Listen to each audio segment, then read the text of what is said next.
महर्षि वाल्मीकि जी ने रामायण की रचना की है और वाल्मीकि रामायण के बालकांड के 52वें सर्ग का हम सभी स्वाध्याय कर रहे हैं। पिछले दिनों महर्षि विश्वामित्र जी यात्रा करते हुए वशिष्ठ मुनि जी के आश्रम में पहुंच गए हैं और वशिष्ठ मुनि जी उनका बहुत ही सत्कार किया है। आदर सत्कार के पश्चात फिर विश्वामित्र उस समय बस महर्षि नहीं है, राजा है। क्या है जी? राजा है। और जब उनका आदर सम्मान सत्कार किया, कहते हैं कि वीरों में श्रेष्ठ महाबली विश्वामित्र वशिष्ठ जी का दर्शन किए। विनय पूर्वक उन्होंने वशिष्ठ जी के चरणों में प्रणाम किया। फिर वशिष्ठ जी ने उन्होंने आसन आदि दिए, जल आदि दिए, आदर सम्मान किए और उनका आतिथ्य स्वीकार करके महाराज कहते हैं कि पूछताछ की महाराज वशिष्ठ जी से कि आपके यहाँ जो लोग रहते हैं उनके तप की क्या स्थिति है, आपके यहाँ अग्निहोत्र किस प्रकार से होता है, शिष्य वर्ग आपके कितने अच्छे विद्वान हैं और आपके यहाँ जो लता वृक्ष आदि हैं वह सब किस प्रकार का है। तो इन सभी बातों के संबंध में आश्रम की जो व्यवस्थाएं हैं, ये समाचार आदि सब पूछकर अब वशिष्ठ महाराज कहते हैं कि ये सभी हमारे यहाँ ठीक है। ये कथा कौन सुना रहे हैं? भगवान राम को शतानंद जी। कौन सुना रहे हैं जी? जो महाराज जनक जी के पुरोहित हैं और महर्षि गौतम जी माता अहल्या जी के पुत्र हैं। तो ये अब कथा सुना रहे हैं कि पिछले समय इस प्रकार की घटना हुई थी महर्षि विश्वामित्र और महर्षि वशिष्ठ के साथ। अब आगे कहते हैं, सुखोपविष्टं राजानां विश्वामित्रं महातपाः पप्रच्छ प्रजपतां श्रेष्ठो वशिष्ठो ब्राह्मणः सुतः। फिर जप करने वालों में श्रेष्ठ ब्रह्म कुमार महातपस्वी वशिष्ठ ने वहाँ सुखपूर्वक बैठे हुए राजा विश्वामित्र से इस प्रकार पूछा, कच्चित्ते कुशलं राजन् कच्चित् धर्मेण रंजयन् प्रजाः पालयसे राजन् राजवित्तेन धार्मिका। राजन, तुम सकुशल हो तो हो ना, माने तुम ठीक ठाक हो। धर्मात्मा नरेश, क्या तुम धर्मपूर्वक प्रजा को प्रसन्न रखते हुए राजोचित रीति नीति से प्रजावर्ग का पालन करते हो? मैंने पूछा विश्वामित्र से कि आप अपने राज्य में अपने प्रजा का धर्मपूर्वक पालन करते हैं? कहते हैं, कच्चित्ते संभृता भृत्या कच्चित् तिष्ठन्ति शासने कच्चित्ते विजिताः सर्वे रिपवो रिपुसूदन। शत्रुसूदन, क्या तुमने अपने भृत्यों का अच्छी तरह पालन पोषण किया है? अब देखो, जिसके यहाँ जो नौकर होते हैं उस नौकर का भी ठीक से ध्यान रखना चाहिए। कहते हैं, हे राजन विश्वामित्र जी, आप अपने यहाँ जो नौकर रखते हैं उसका ठीक से भरण पोषण करते हैं कि नहीं? क्या वे तुम्हारी आज्ञा के अधीन रहते हैं? जैसा आप आदेश देते हैं वैसा वो करते हैं? क्या तुमने समस्त शत्रुओं पर विजय पा ली है? कोई तुम्हारा दुश्मन तो नहीं है, सब पर तुम विजय प्राप्त कर लिया है। शत्रुओं कच्चित् बलेषु कोशेषु मित्रेषु च परन्तप कुशलं तेव नर व्याघ्र पुत्र पौत्रे तथा नघ। शत्रुओं को संताप देने वाले पुरुष सिंह निष्पाप नरेश, क्या तुम्हारी सेना, कोष, सेना माने जो रक्षा करने वाले पुलिस विभाग, कोष माने धन आदि, मित्रवर्ग तथा पुत्र पौत्र आदि सब सकुशल हैं? ये सभी प्रश्न पूछते हैं वशिष्ठ जी विश्वामित्र जी से। सर्वत्र कुशलं राजा वसिष्ठं प्रत्युदाहरत्, विश्वामित्रो महातेजा वसिष्ठं विनयान्वितं। तब महातेजस्वी राजा विश्वामित्र ने विनयशील महर्षि वशिष्ठ को उत्तर दिया, हाँ भगवान, मेरे यहाँ सर्वत्र कुशल है, माने सब कुछ ठीक है। कृत्वा तो शुचिरं कालं धर्मिष्ठौताः कथास्तदा, मुदा परमया युक्तौ प्रीयेतां परस्परम। तत्पश्चात वे दोनों धर्मात्मा पुरुष बड़ी प्रसन्नता के साथ बहुत देर तक परस्पर वार्तालाप करते रहे।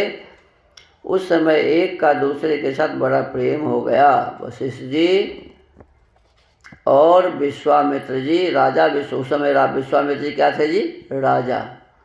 तो इन दोनों के बातचीत करते हुए दोनों में बहुत ही स्नेह बढ़ गया, प्रेम बढ़ गया। ततो वसिष्ठो भगवान कथन्ते रघुनंदन, विश्वामित्रमिदं वाक्यमुवाच प्रहसन्निव। रघुनंदन, बातचीत करने के पश्चात भगवान वशिष्ठ ने विश्वामित्र से हंसते हुए से इस प्रकार कहा, आतिथ्यं कर्तुम इच्छामि बलस्यास्य महाबल, तब चैवा प्रमेयस्य यथार्हं संप्रति में। महाबली नरेश, तुम्हारा प्रभाव असीम है। मैं तुम्हारा और तुम्हारी सेना का यथायोग्य आतिथ्य कर सत्कार करना चाहता हूँ। तुम मेरे इस अनुरोध को स्वीकार करो। उन्हें महाराज वशिष्ठ क्या कहते हैं, महर्षि वशिष्ठ क्या कहते हैं महाराज विश्वामित्र से कि आपके सेना सहित यथा योग्य सत्कार, जिसको जो चीज़ चाहिए उस प्रकार की सत्कार मैं करना चाहता हूँ और आप इसके लिए मुझे आदेश दीजिए। सत्क्रियांहि भवानेतां प्रतीक्षतु मया कृतां, राजन्स्त्वमतिथि श्रेष्ठ पूजनीयः प्रयत्नतः। राजन, तुम अतिथियों में श्रेष्ठ हो, इसलिए यत्नपूर्वक तुम्हारा सत्कार करना मेरा कर्तव्य है। अतः मेरे द्वारा किए गए सत्कार को तुम ग्रहण करो। एवं मुक्तो वशिष्ठेन विश्वामित्रो महामतिः, कृतमित्यब्रवीद् राजा पूजा वाक्येन मे त्वया। वशिष्ठ के ऐसा कहने पर महाबुद्धिमान राजा विश्वामित्र ने कहा, मुने, आपके सत्कार पूर्ण वचनों से ही मेरा पूर्ण सत्कार हो गया। आपने तो इतनी अच्छी बातें कही कि बिना सत्कार के ही हमारा पूरा सत्कार हो गया। फलमूलेन भगवन् विद्यते यत्तवाश्रमे, पादेनाचमनीयेन भगवद दर्शनेन च। भगवान, आपके आश्रम पर जो विद्यमान हैं उन फल, मूल, पाद और आचमनीय आदि वस्तुओं से मेरा भलीभांति आदर सत्कार हुआ है।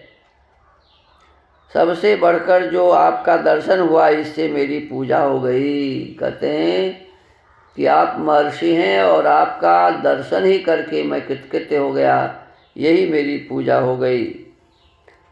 सर्वथा च महाप्राज्य पूजार्हेण सुपूजितः, नमस्तेस्तु गमिष्यामि मैत्रेयणे क्षस्व चक्षुषा। महाज्ञानी महर्षि, आप सर्वथा मेरे पूजनीय हैं, तो भी आपने मेरा भलीभांति पूजन किया। आपको नमस्कार है। अब मैं यहाँ से जाऊँगा, आप मैत्रीपूर्ण दृष्टि से मेरी ओर देखिए। कहते हैं कि आपके यहाँ आया, आपका दर्शन हुआ, आपके यहाँ जो फल आदि हैं, फूल आदि हैं, इसको देखकर ही मेरी प्रसन्नता हो गई, मैं कृतकृत्य हो गया। अब तो मैं आपको प्रणाम करता हूँ और आप मुझे आदेश दीजिए। मित्रता की दृष्टि से आप मेरी ओर देखिए और यहाँ से मैं जाऊँगा, ये आप आदेश दीजिए। एवं ब्रुवन्तं राजानं वसिष्ठं पुनरेवहि, नियमन्त्रयत् यत धर्मात्मा पुनः पुनरुदारधि। ऐसा कहते हुए राजा विश्वामित्र से उदार चेता धर्मात्मा वशिष्ठ ने निमंत्रण स्वीकार करने के लिए बारंबार आग्रह किया।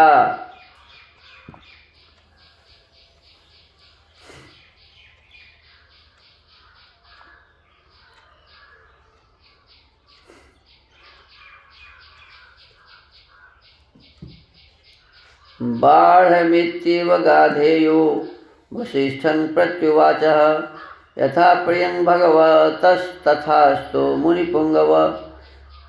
तब गाधी नंदन विश्वामित्र ने उन्हें उत्तर देते हुए कहा, बहुत अच्छा, मुझे आपकी आज्ञा स्वीकार है। मुनि प्रवर, आप मेरे पूज्य हैं। आपकी जैसी रुचि हो, आपको जो प्रिय लगे वही हो।